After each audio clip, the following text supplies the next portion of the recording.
Assalamualaikum warahmatullahi wabarakatuh. Di sini kami akan mempresentasikan proyek UAS pembelajaran mesin.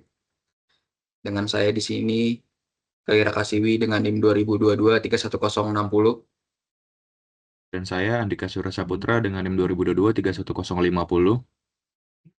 dimulai dari penjelasan pertama, yaitu akan dibacakan oleh teman saya. Ya, yang pertama ada analisis perbandingan indeks kebahagiaan pada negara ASEAN.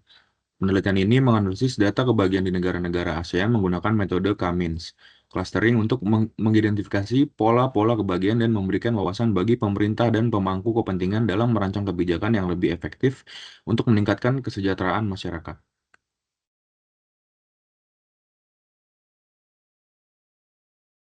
Selanjutnya ada perbandingan kebahagiaan antar negara ASEAN. Skor tinggi, Singapura sering berada di peringkat teratas dengan skor kebahagiaan yang konsisten tinggi, mencerminkan stabilitas ekonomi, akses ke layanan kesehatan, dan pendidikan berkualitas. Lalu skor rendahnya, ada negara seperti Myanmar atau Kamboja memiliki skor yang lebih rendah yang mungkin disebabkan oleh konflik internal, ketidakstabilan politik, atau kemiskinan. Lalu ada tren waktu dari 2016 sampai 2022, Vietnam menunjukkan peningkatan stabil dalam skor kebahagiaan menandakan keberhasilan dalam kebijakan pembangunan ekonomi dan sosial. Negara lainnya mungkin mengalami penurunan skor yang dapat dikaitkan dengan dampak pandemi COVID-19 atau perubahan politik. Lalu ada clustering negara berdasarkan skor kebahagiaan.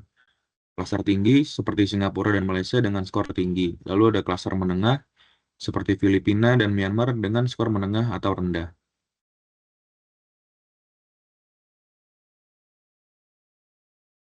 Lalu ada korelasi kebijakan dan skor kebahagiaan. Investasi tinggi, negara-negara dengan investasi tinggi dalam pendidikan, kesehatan, dan stabilitas ekonomi cenderung memiliki skor lebih baik.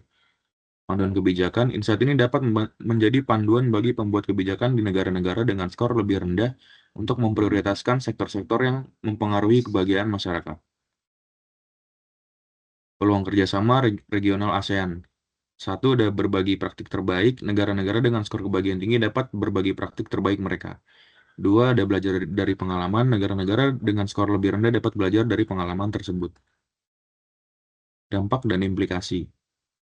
Kebijakan publik, data dan analisis dapat digunakan oleh pemerintah untuk merancang kebijakan yang lebih tepat sasaran dalam meningkatkan kesejahteraan masyarakat. Kesadaran publik, temuan ini dapat digunakan untuk meningkatkan kesadaran masyarakat tentang pentingnya kebahagiaan dan faktor-faktor yang memengaruhinya.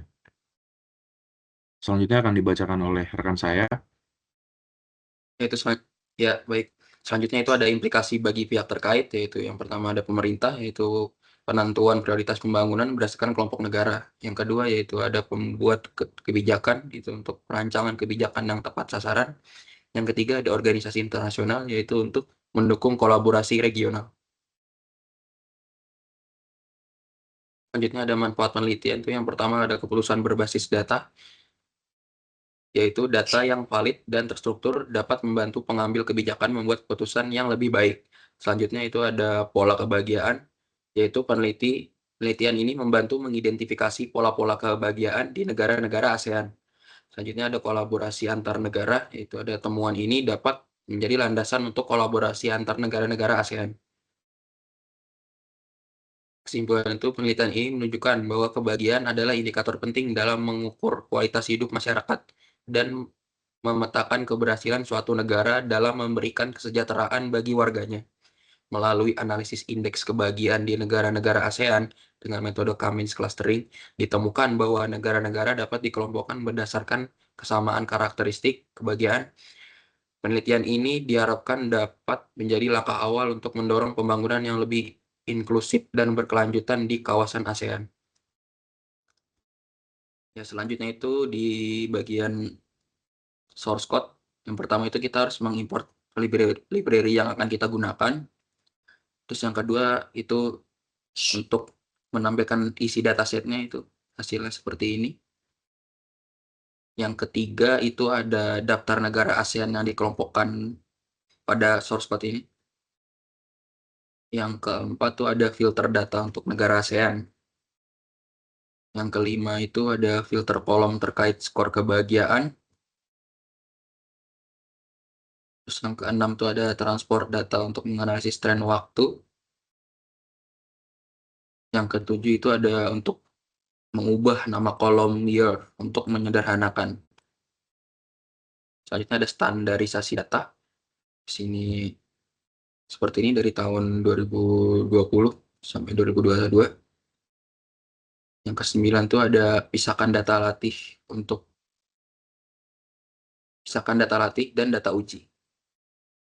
Yang ke-10 itu untuk clustering menggunakan metode Cummins di sini. Terus mendapatkan hasilnya seperti ini. Yang ke-11 itu untuk evaluasi model dengan Silhouette score. Dan ada hasilnya juga segini. Ini yaitu untuk visualisasi clustering pada data latih. Clustering happiness score ASEAN data latih. Mendapatkan output seperti ini. Di sini itu jadi semakin tinggi, semakin dari 00 sampai 2 itu dari bawah itu adalah tingkat kebahagiaan yang rendah. Terus kalau semakin tinggi itu tingkat kebahagiaannya semakin bagus. Selanjutnya itu ada visualisasi tren kebahagiaan negara-negara ASEAN. Di sini dikelompokkan dari tahun 2016 sampai 2022. Yang mendapatkan output seperti ini, tren kebahagiaan dari 2016 sampai 2022.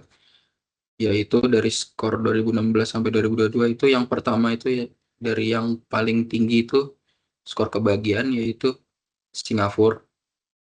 Yang kedua ada Thailand. Yang ketiga ada Malaysia. Yang keempat ada Filipina. Yang kelima ada Vietnam. Yang keenam ada Indonesia. Yang ketujuh ada Laos. Yang kedelapan ada Kamboja. Dan yang paling bawah Myanmar. Mungkin sekian dari kelompok kami. Kurang lebihnya mohon maaf. Wassalamualaikum warahmatullahi wabarakatuh.